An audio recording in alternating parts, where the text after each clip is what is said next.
Okay, it's the first time you've ever been in this particular hospital and you need to get from point A to point B. How do you do that? Or maybe you're in a mall and you're trying to figure out how to get to the favorite store or some restaurant. Wayfinding is the answer. That's the signage that's used in these big physical locations to help you get from one place to another. You know, in a hospital, it might be there's different colors on the corridor to tell you how to get from one place to another.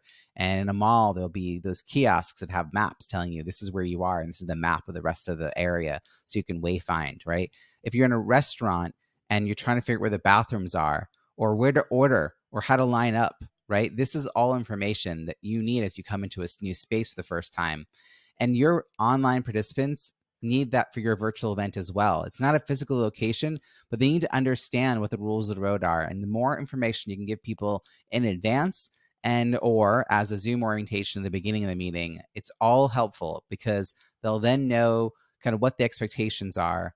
They'll know when to ask questions and how to ask questions and what information they can put into chat, right? They'll know when the breaks are. This is the kind of thing people need. So make sure you're building some intentional moments throughout your presentation, throughout your session ahead of time, but let your participants in on what those plans are, what those intentions are, so they can be ready for the experience. I hope this helps. Cheers.